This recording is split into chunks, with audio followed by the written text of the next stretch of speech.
رشيد مأدبة عشاء قامها الملك محمد السادس على شرف المدعوين والمشاركين في الدورة ال15 للملتقى الدولي للفلاحة بالمغرب.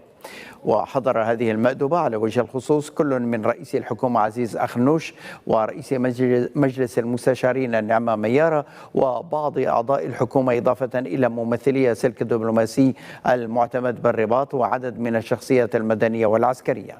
كما ترأس الأمير مولاي رشيد بهذه المناسبة حفل توزيع الجوائز على أفضل وحدات الإنتاج الفلاحي برسم عام 2023 وأفضل العارضين ومربي المواشي.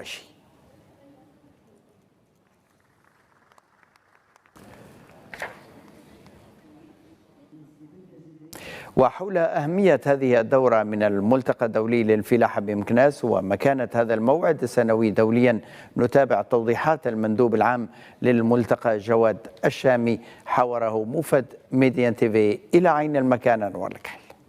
اليوم الملتقى الدولي ديال المغرب ولا من أهم ملتقيات على الصعيد العالمي، وملتقيات ماشي الا بالارقام وديال المساحه والعدد ديال الزوار وديال العارضين، بل ايضا المستوى ديال المناظرات والمستوى الجد مهم ديال يعني الشخصيات الرسميه والشخصيات ايضا الفعاليات اللي جاو اللي والفوا دابا كيتلقاو في هذا الملتقى وكيتداولوا بشؤون جد مهمه. بحال البارح كانت مناظره حول السياده الغذائيه وحضروا فيها يعني الناس ديال لايفاو، وزراء من اوروبا، وزراء اخرين من افريقيا، خبراء في الاستعمال ديال الموت.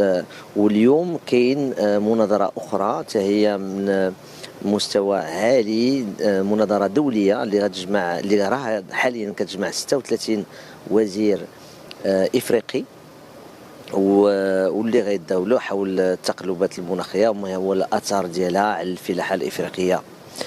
كنظن بان هذه التجربه ديالنا كتعطينا الشرعيه باش نكونوا حنا يعني نقول واحد ناطق رسمي ديال الفلاحه الافريقيه عبر العالم. وهذا الشيء اللي اكدناه مع الشركاء ديالنا، اولا الافريقيين، ثانيا حتى الاوروبيين، اللي ولا بالنسبه لهم هذا الملتقى ماشي ملتقى الا لغرضات وطنيه مغربيه، بل لغرضات دوليه. وحنا الحمد لله مرتاحين بالنسبه لهذا العرس الهائل اللي كيخص الفلاحه. حلت الأميرة لالا مريم بلندن لتمثيل الملك محمد السادس في حفل تتويج الملك تشارلز الثالث المقرر إقامتها السبت. ولدى وصولها إلى المطار وجدت الأميرة لالا مريم في استقبالها ممثلا خاصا لوزير الشؤون الخارجية البريطاني وسفير المملكة المغربية المعتمدة بلندن.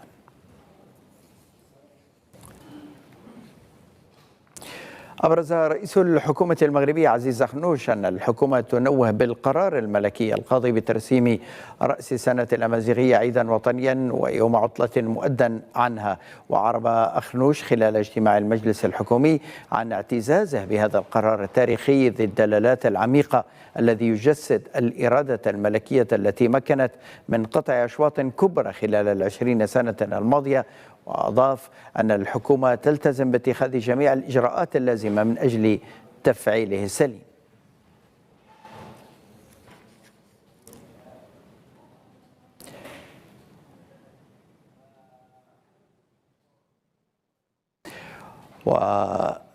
في موضوع آخر، طالب رئيس حزب الجمهوريين الفرنسي ريك سيوتي بتصحيح الأخطاء المرتكبة وغياب التقدير إزاء المغرب، مبرزا أن الروابط التي تجمع البلدين قوية جدا. وقال سيوطي خلال زيارته للرباط وعقب محادثاته مع رئيس حزب التجمع الوطني الأحرار عزيز أخنوش، قال إن بلاده بحاجة للمغرب وأوروبا أيضا بحاجة للمغرب، موضحا أن أوروبا لا ينبغي لها أن توجه رسائل غير ودية للمملكة المغربية. من جهة أخرى نوه رئيس حزب الجمهوريين بالدور الجوهري الذي يطلع به المغرب في القارة الأفريقية والمغرب العربي، ولا سيما فيما يتعلق بضبط تدفقات الهجرة. ودعا في هذا الصدد إلى تحسين العلاقات التي تربط ما بين المغرب وفرنسا، معتبرا أن قياس مدى هذا التدهور اليوم لا يطاق، وهو ليس في صالح لا فرنسا ولا المغرب على حد تعبيره.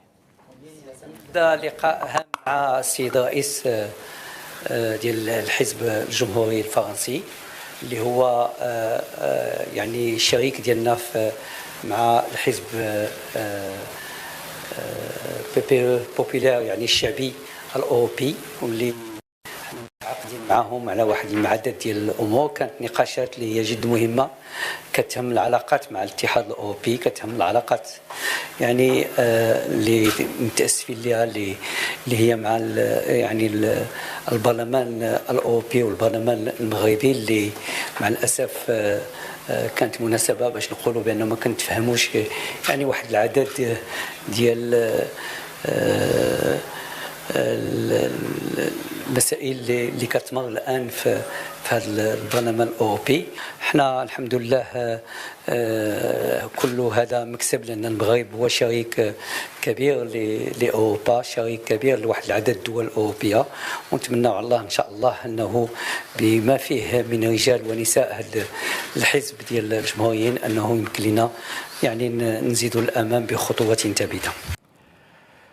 نتحول إلى مخيم تندوف، حيث يواصل المحتجزون الصحراويون مقاومتهم لقيادة البوليساريو من خلال احتجاجات منددة بممارسات الفساد المالي لجبهة البوليساريو الانفصالية.